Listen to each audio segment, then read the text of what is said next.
Hello, today we are going to discuss about DNS, that is domain name system. So in this we will learn about what is a DNS, then the naming technology which is used before the DNS is evolved, then is DNS server, then the various terms related to the DNS, then how DNS server works, then about the dynamic DNS servers and the DNS security extension. So let's first discuss about what is DNS. So as the DNS stands for domain name system. So it is a powerful, extensible and a flexible system which is used to resolve the name over an entire internet. So basically it is used for resolving the name. It means to make the website names or the converting the website names into a particular IP addresses. So the domain name system is a name resolution protocol, and this protocol converts computer names or the website domain names to the IP addresses. So the DNS use TCP port 53 and UDP port 53 to make the conversion possible. So here this make easier for the people to remember the words rather than the number. So DNS make the efficient rule that people have to remember the only words or the names of the computer or the websites rather than to remember the number or the IP address of the website. So for example, as we want to open a website, that is we type www.google.com instead of typing its IP address, that is http 216.58.196.14. So here we only remember the name of the website, whether to type its IP address is using the DNS. The next is the technology which is used before DNS. So the technology which is used for before DNS is the protocol named as NetBIOS or NetBEUI. So NetBIOS is a network basic input output system, or the NetBEUI is the NetBIOS extended user interface. So these are the protocol which are used before DNS naming protocol, and it is developed by Microsoft. So this protocol is popularized as a light and effective naming protocol. So how this protocol works? This protocol use broadcast concept for resolving name. So let's see how it's work. So whenever a computer booted up, it broadcasts its name and its MAC address, related MAC address in a network.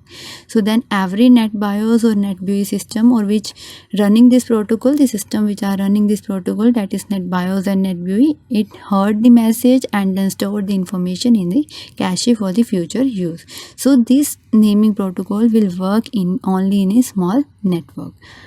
This is not used in a large networking. So the drawbacks of NetBIOS and NetBEUI protocol. So there are some drawbacks. That's why we evolve the new protocol, that is DNS protocol. So the drawbacks are like it doesn't understand IP addresses. It means it doesn't understand the IP address of the devices or the website. So it only converts the system names into the MAC addresses. So this is a drawback. The next is it includes broadcast concept, so which is only used in a small network. It is difficult to use in a large network, as discussed earlier. Basically, this protocol was invented to share folders and printer in the network rather than to resolve the names. So then we developed the new technology or new protocol, that is DNS protocol.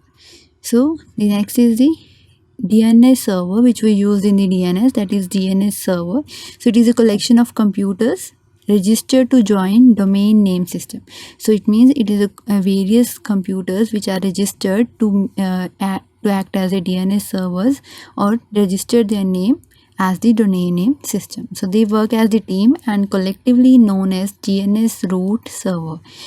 And the internet name of this computer team is DOT, that is DOT. Okay. DNS servers are organized in a hierarchical form. So DNS root servers are the top level domain servers, which include top level domain names such as com, organization, network, and the education and the government. So these are the top level domain server which is stored by the DNS root server. So it includes the complete database of the internet domain names and their corresponding IP addresses. So this is the work of the DNS server, which store the complete database of internet domain names. The next is there are 13 root servers that are set up by the internet in the whole world.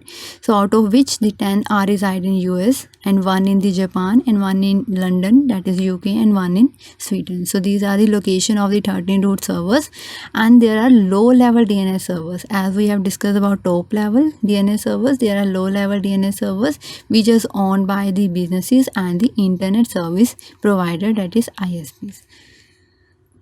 Then has this domain namespace or the DNS terms related to the DNS. So first is domain namespace. So the domain namespace are the naming system on which DNS is based. So this naming system is hierarchical and imaginary tree-like structure called the domain namespace. So it includes all the possible names that could be used within a single system, and each node in the DNS tree represents a DNS name. So as shown in the diagram, that there is a root, then is a top level domain like .com, .education, .organization or the other domain names.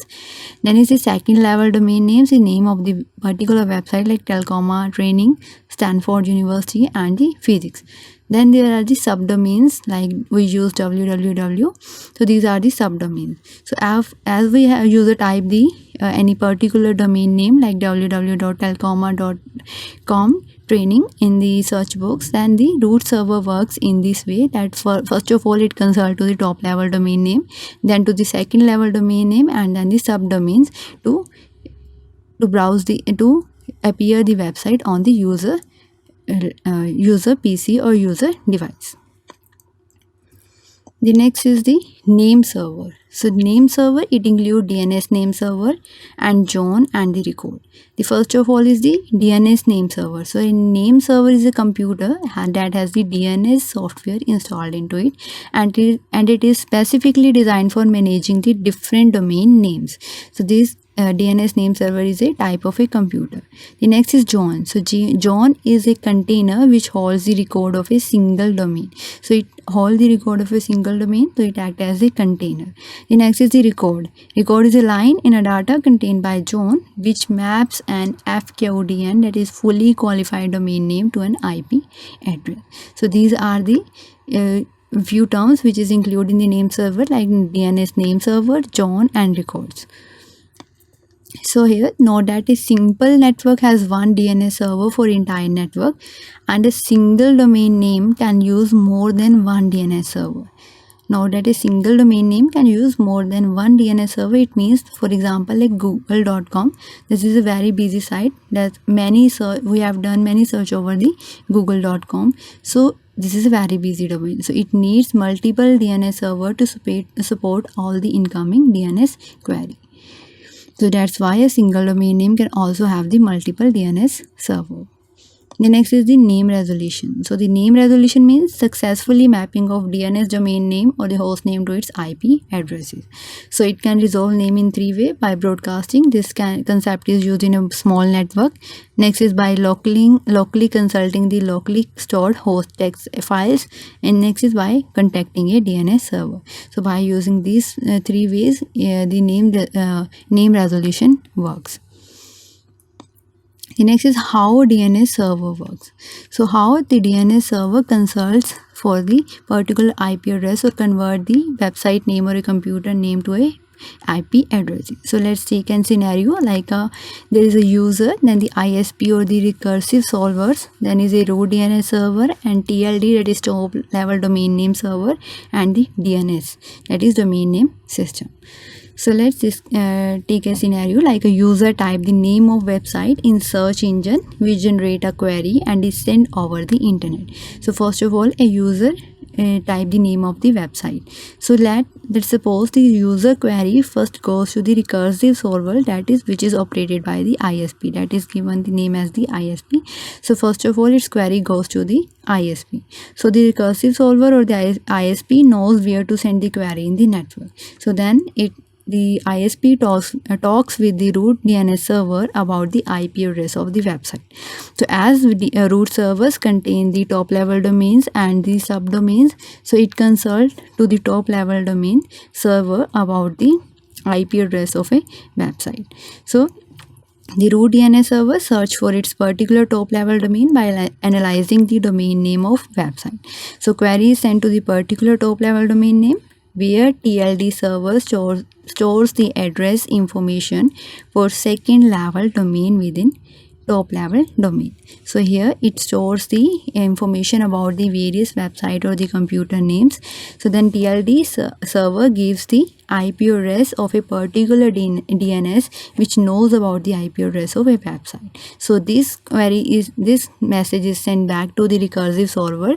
Then then the recursive solver or the ISP sends the query to the DNS or a particular DNS which knows about the IP address of the particular website. So it sends the query to the DNS server, and DNS know about the IP address of a full domain, and it tells the IP address of the website to the ISP. Then the ISP sends back the IP address or the IP address to the user, and thus website appear over the user's desktop. So now user can browse the website and retrieve the content using the IP address.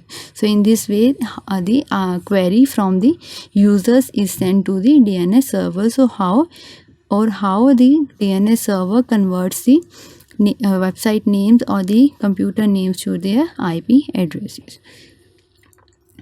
So these are the steps how DNS server work, which we have discussed earlier. The next is the dynamic DNS servers. So a TCP IP develops a new protocol known as dynamic DNS in 1997. That is DDNS. So this protocol is developed to automatically updates the computer IP addresses or namespaces in the domain name system, that is DNS. So that the manual updation of every computer IP address in a DNS is not possible. So a new protocol is designed as the computer network become large. So a new protocol is designed, that is dynamic DNS, which automatically updates the computer IP addresses and the namespaces in the DNS. So the DDNS is a system that basically addresses the problem of a rapid updations. The next is DNS security extension. So as DNS as DNS contains the database of every websites and the computer name, so it must be in a secure process. So DNS security extension, DNSSEC, is an authentication and authorization protocol to provide security to the DNS server. So here the protocol is used, that is DNSSE, to provide the security to the DNS server. So it is a suite of Internet Engineering Task Force, that is IETF specification. So securities are added to protect the DNS from unauthorized users or unauthorized access. So DNSS is implemented through the protocol known as EDNS, that is extension mechanism for DNS. So in this we will secure the DNS server from unauthorized access. So this is all about DNS. Thank you.